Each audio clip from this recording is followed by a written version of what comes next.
Good morning student. Today we start meaning of warehousing. हमको पता है कि जो भी हमारे कॉमर्स, ट्रेड, बिजनेस, इसमें जो भी हमारा मटेरियल होता है उसको हमको सेफली रखना पड़ता है। ऐसा नहीं होता है कि मैन्युफैक्चरिंग हुआ और एज इट इज़ वो सेल हो जाता है, तो उसको हमको कुछ टाइम पीरियड के लिए स्टोरेज करके रखना पड़ता है। तो जो बिजनेसमैन होता है उसको वेयर हाउसिंग की फैसिलिटी चाहिए होती है ताकि वो अपने गुड्स को सिस्टमेटिकली अरेंज कर सके, स्टोरेज कर सके। Warehousing means to keep the material safe in specially manufactured building by arranging it systematically। जो वेयर हाउसिंग का मतलब होता है कि मटेरियल को सेफ रखना, specially manufacturing building by arranging systematically arranging करके। Warehousing is made for keeping the objective of the sale in view. In it the things of is maintaining in its original state, ताकि जो हमारी things है वो उसकी original state यानी natural form में रखी रहे, मेंटेन रहे उसकी quality. Warehousing is both for raw and manufacture material. जो वेयर हाउसिंग होता है उसमें हमको रॉ मटेरियल को भी स्टोर करके रखना पड़ता है और मैन्युफैक्चर मटेरियल को भी स्टोरेज करके रखना पड़ता है। By warehousing time utility is create. Time utility का मतलब होता है कि हम उस गुड्स को कुछ टाइम पीरियड बाद भी यूज़ कर सकते हैं, ऐसे टाइम यूटिलिटी उसमें इंक्रीज होती है। In modern era warehouse also work for available the goods in right quantity. आज के समय में जो वेयर हाउसिंग का मेन फंक्शन ये हो गया है कि उसकी जो क्वांटिटी है राइट क्वांटिटी अवेलेबल रहे, जैसे कि राइट प्लेस पर, राइट टाइम पर, राइट कंडीशन पर, right cost per, along with the facility of storing goods. जैसे एग्रीकल्चर का अगर हम एग्ज़ाम्पल दें तो एग्रीकल्चर की जो क्रॉप्स आती है वो सीजनल होती है और उनका जो अवेलेबल उनको मार्केट में गवर्नमेंट को थ्रू आउट ईयर कराना पड़ता है। अगर ऐसा नहीं होगा तो जब वो बल्क में आएगी तो एकदम से प्राइजेस डाउन हो जाएगी और जब वो नहीं रहेगी गुड्स का तो उनकी प्राइजेस हाई हो जाएगी।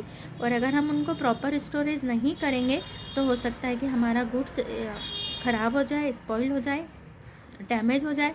तो अगर हमको चाहते हैं हम कि जो गुड्स की राइट क्वांटिटी राइट प्लेस पर, राइट टाइम पर, राइट कंडीशन पर और राइट कॉस्ट पर अवेलेबल रहे, तो इसके लिए हमको ज़रूरी है कि हम उस गुड्स को वेयर हाउस में स्टोरेज करके रखें। तो मीनिंग में आपको यहाँ से लेकर के यहाँ तक लिखना है। अब डेफिनेशन डालेंगे। Definition of warehousing. Different scholars have defined warehousing in following ways. According to Tousley and Clark, warehousing is a method of keeping the goods safely. warehousing एक मेथड है जिससे हम गुड्स को सेफ रखते हैं। तो ये वाली डेफिनेशन डालना है, मीनिंग डालना है। अब functioning of warehousing. As an assistant of businessman, warehousing does the following works. Following works करता है। फर्स्ट, फैसिलिटी ऑफ स्टोरिंग को फैसिलिटेट करता है, यानी कि एक बिजनेसमैन अपने गुड्स को यहाँ पर संभाल के रख सकता है। Warehousing provide the facility of storing the manufactured and raw material. क्या करता है कि मैन्युफैक्चर और रॉ मटेरियल को हम स्टोर करके रख सकते हैं, so that the manufactured material on demand and raw material could be available at the time of the need of manufacture. जब भी मैन्युफैक्चर को उसकी ज़रूरत होगी तो वो गुड्स, वो रॉ मटेरियल, वो फिनिश मटेरियल उसके लिए अवेलेबल होगा। तो फर्स्ट पॉइंट आपको लिखना है। सेकेंड पॉइंट है protection of goods. Warehouse keep the material safe. Warehouse क्या करता है, मटेरियल को सेफ रखता है। Some warehouses are specially made to keep special kind of material safe. Warehouse material को safe रखता है। कुछ वेयर हाउस स्पेशली बनाए जाते हैं कि वो स्पेशल काइंड्स के मटेरियल को सेफ रखते हैं। Warehouse secure the material from fire, theft and wet. किस से बचाते हैं, फायर से, थेफ्ट से और वेट यानी नमी से बचाते हैं, क्योंकि हमारा बहुत सारी गुड्स ऐसी होती है जो वेट से, नमी से गीली हो जाती है और ख़राब हो जाती है। सेकंड पॉइंट भी आपको डालना है। Third point, creation of utility. हमने अभी देखा था कि जब हम वेयर हाउस में गुड्स को स्टोर करके रखते हैं तो उससे यूटिलिटी क्रिएट होती है। Warehouse create the utility for time from utility, place, utility and utility of ownership is also increase.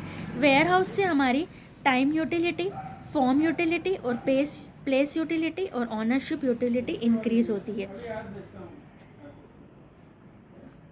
Fourth, balance of demand and supply. Warehouse work to maintain the balance between the demand and supply of goods. Warehouse क्या करता है? Balance करता है between the demand and supply of goods. Demand और supply के बीच में balance बनाता है. At the time of excess of supply the storage the goods. जब हमारे पास में एक्सेस सप्लाई होती है तो ये गुड्स को स्टोरेज करके रखता है. And then make the distribution possible. और डिस्ट्रीब्यूशन को पॉसिबल बनाता है at the time of excess demand. जब डिमांड होती है, जैसे मैंने आपको बताया, क्रॉप्स का एग्जांपल दिया कि जब वो एक्सेस सप्लाई होती है, जब क्रॉप्स आती है, सपोज़ अगर वीट की क्रॉप्स आई है तो उसकी एक्सेस सप्लाई होती है, तो उस समय स्टोरेज करके हम वेयर हाउस में वीट को संभाल के रख लेते हैं, गेहूँ को. और जब गुड्स की डिमांड आती है तो उसको हम वेयर हाउस से धीरे धीरे उसको हम निकालते हैं, उसकी डिलीवरी करते हैं, ताकि मार्केट में कंटिन्यूस उसकी सप्लाई बनी रहे. जब डिमांड और सप्लाई में बैलेंस होता है तो प्राइसेस में फ्लक्चुएशन नहीं आता है. फोर्थ पॉइंट हो गया हमारा.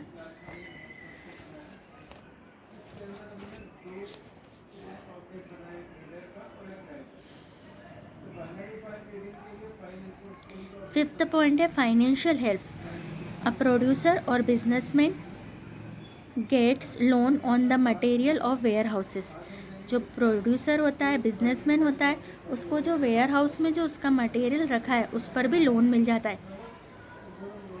If the businessman is unable to pay the loan. अगर बिजनेसमैन लोन पे करने में अनेबल है, bank has right to sell the material.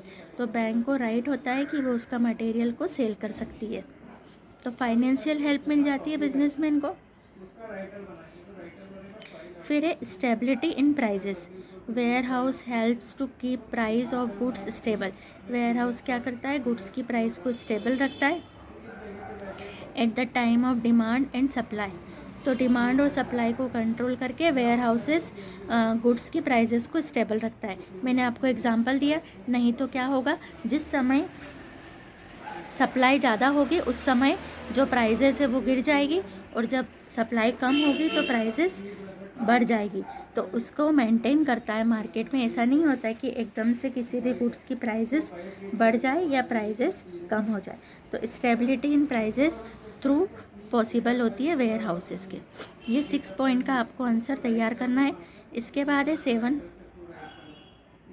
Import tax. ये आपको सिर्फ मैं पढ़ा रही हूँ, आपको लिखना नहीं है. Material is stored in a special kind of warehouse, bonded warehouses. It arrangement is not made for payment of the amount of import tax. After some time import tax is paid and the material is acquired. जो material होता है stored in special kind के warehouse में हम उनको store करके रखते हैं, जिससे कि if arrangement is not made on payment, अगर पेमेंट हमको नहीं मिलता अरेंजमेंट का, amount of import tax after some time import tax paid on the material is acquired. तो जब हमको मटेरियल चाहिए रहता है तब हम उसका इम्पोर्ट टैक्स पे कर सकते हैं. Grading and packing. Modern warehousing provide the facility of grading and packing. जो मॉडर्न वेयर हाउस होते हैं वो आज के समय में ग्रेडिंग और पैकिंग की फैसिलिटी भी प्रोवाइड कर रहे हैं. Through this way material could be sold directly from the warehouse in future. यानी जब हमने एक बार गुड्स को वेयर हाउस में रख दिया, उसके बाद जब भी हमको सेल करना होगा तो वेयर हाउस से ही हमको ये फैसिलिटी मिल जाती है कि उसकी ग्रेडिंग और उसकी पैकिंग हो जाती है. 9th हमारा पॉइंट है increase in employment. Several people are getting employment by the establishment of warehousing. बहुत सारे लोग हैं जिन्होंने वेयर हाउसेस इस्टेब्लिश करके एम्प्लॉयमेंट उनको मिला है. और फिर एक व्यक्ति जब वेयर हाउस लगाता है तो उसके साथ में दूसरे कई लोगों को भी वहाँ पर काम मिल जाता है. क्योंकि एक वेयर हाउस बहुत बड़ा होता है, उसमें large number of employees work करते हैं. 10th, reduction risk. Warehouse material are insured and the risk of material is reduced as they are being secured from theft, fire and moisture. क्योंकि इससे हमारी रिस्क रिड्यूस हो जाती है। Ware house का material का हम इंश्योरेंस भी करा सकते हैं और मटेरियल की रिस्क हमारी रिड्यूस हो जाती है, क्योंकि ये थेफ्ट से, फायर से और मॉइस्चर से बचे हुए रहते हैं। तो ये पॉइंट सिर्फ हमने अपने नॉलेज के लिए पढ़े हैं।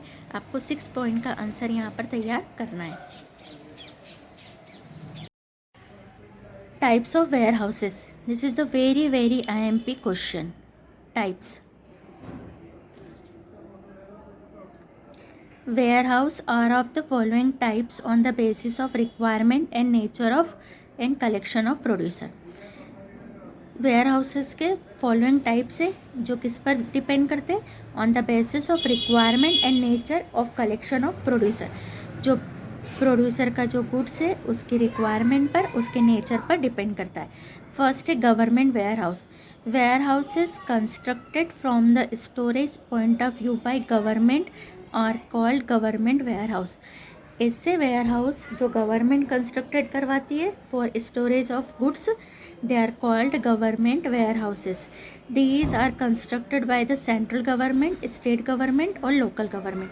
चाहे उनको सेंट्रल गवर्नमेंट ने बनवाया हो, चाहे स्टेट गवर्नमेंट ने बनवाया हो, चाहे लोकल गवर्नमेंट में बनवाया, they are called government warehouses. अब है हमारा private warehouses. Manufacturer, wholesaler, stockist and retailers also constructed the warehouse to keep their raw and manufacture material safe। जो मैन्युफैक्चर, होलसेलर, स्टॉकिस्ट, रिटेलर जो अपने खुद के बनवाते हैं उनके रॉ मटेरियल और मैन्युफैक्चर मटेरियल को सेफ रखने के लिए these are called private warehouse. इसको यहाँ तक लिखना है हमको। In this warehouse the material of other traders is not storeyed.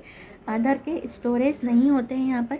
A businessman can take loan from bank on the materials keep in where houses. In this condition warehouses is handed over to the bank. Bank को hand over किए जाते। Third है हमारा public warehouses. These are mainly constructed in the big commercial cities and they have a broad form. ये जो हमारे construction होते हैं ये बड़ी बड़ी सिटीज़ में बनते हैं, बड़े होते हैं ये। The construction and operation of these where houses में बी डन बाय गवर्नमेंट और एनी अदर इंस्टीट्यूशन। या तो इनको गवर्नमेंट चलाती है या गवर्नमेंट से जुड़े हुए कोई इंस्टीट्यूशन चलाते। In this warehouse any merchant can keep the goods just by paying required charges. Required charges pay करके कोई भी मर्चेंट यानी बिजनेसमैन अपना गुड्स यहाँ पर स्टोरेज करवा सकता है। After the storing goods in a warehouses a receiving receipt is given. क्या दी जाती है? रिसीविंग रिसिप्ट दी जाती है। Showing it a businessman can take back is material. और इसको दिखा करके बिजनेसमैन अपना मटेरियल वापस ले सकता है। तो इसको हम यहाँ तक लिखेंगे। कोल्ड स्टोरेज,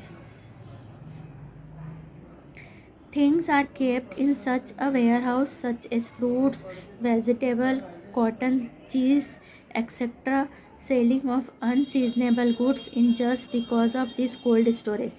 ऐसे गुड्स जो जल्दी ख़राब हो जाते हैं उनको हम कोल्ड स्टोरेज में रखते हैं। The rent of this warehouse is always more than the comparison of other warehouses. क्योंकि यहाँ पर गुड्स को फ्रीज करके रखना पड़ता है, टेम्परेचर पर रखना पड़ता है, तो इनके जो चार्जेस होते हैं वो अदर वेयर हाउसेस से ज़्यादा होते हैं। They may be both private and government. ये प्राइवेट भी हो सकते हैं और गवर्नमेंट भी हो सकते हैं। अब railway warehouses. Railway is the easiest, cheaper and fastest way of transport. When due some any reason of merchant does not collect materials from railway department put the material into godown safely। आया समझ में? अगर किसी भी कारण से अगर railway से जो गुड्स आ रहा है वो अगर मर्चेंट व्यापारी उसको नहीं ले पाता है तो रेलवे उसको अपने वेयर हाउस में संभाल के रख देता है। This is called railway godown. इसको हम क्या कहते हैं? Railway godown. In case of not taking the delivery of goods within the stipulated time, merchant has to pay extra charges to railway। अगर वो दिए हुए समय में गुड्स नहीं लेता है तो उसको रेलवे को एक्स्ट्रा चार्जेस भी पे करना पड़ते हैं। आपको सिर्फ यहाँ तक लिखना है, they are called railway godowns. अब है हमारा bank warehouses. Bank provide loan on material of a businessman and becomes the owner that the godown by locking it. Bank itself can keep material in godown. जो बैंकें होती है वो businessman को material पर भी लोन प्रोवाइड करती है, और जब वो गुड्स पर लोन प्रोवाइड करती है तो उस गुड्स को अपनी अथॉरिटी में लेती है और फिर उस गुड्स को भी संभाल के रखती है। तो जहाँ पर वो बैंक रखती है वो बैंक के वेयर हाउसेस कहे जाते हैं। अबे हमारा mortgage warehouses, when the government take the delivery of material for non-payment of production tax, import tax, it is called bounded warehouses. The material is provided on the payment of tax. जब government take the delivery of material for non payment, अगर किसी party ने, किसी businessman ने business का कोई tax या import tax पे नहीं करा है तो गवर्नमेंट उसके गुड्स को फॉरफिटेड कर लेती है, जब्त कर लेती है, और फिर गवर्नमेंट उनको जहाँ पर रखती है गुड्स को संभाल के, वो हमारे मॉर्टगेज वेयर हाउसेस होते हैं। अबे warehouses of cooperative society, warehouses made by the cooperative societies to store their material. अपने मटेरियल के लिए जो कोऑपरेटिव सोसाइटी जो वेयर हाउसेस बनाती है is called warehouse for cooperative society. Cooperative society also makes warehouses for the use of public members. Public जो उनके members होते हैं उनके यूज़ के लिए भी बनाती है। Warehouses of Indian food corporation, crops purchased from the farmer on the government rate and kept in warehouses of Indian Food Corporation। जो हमारा इंडिया का इंडियन फूड कॉरपोरेशन है वो भी क्या करता है, मटेरियल को संभाल के रखता है, क्रॉप्स को फार्मर से परचेज कर लेता है गवर्नमेंट रेट पर। The work of the purchasing of crop is also done by the Indian food corporation. और ये जो परचेजिंग का वर्क होता है ये इंडियन फूड कॉरपोरेशन करता है। These arrangement is done to provide the fair price of crop to the farmer. ये जो अरेंजमेंट करती है इंडियन फूड कॉरपोरेशन ये इसलिए करती है ताकि फार्मर को उसका फेयर रेट मिल सके। 10 warehouses of the warehousing corporation, warehousing corporation also construct it own warehouses. जो वेयर हाउस कॉरपोरेशन होता है वो अपने खुद के वेयर हाउस कंस्ट्रक्ट करवाता है to keep the material of farmer and merchant safe. जो अपने मटेरियल को फार्मर यानी किसानों के और व्यापारियों के मटेरियल को सेफ रखने। तो ये जो 10 पॉइंट्स हमने पढ़े हैं ये पूरे इंपॉर्टेंट है और इनको आपको शॉर्ट करके लिखते आना चाहिए। वेरी IMP क्वेश्चन है टाइप्स ऑफ वेयर हाउसिंग।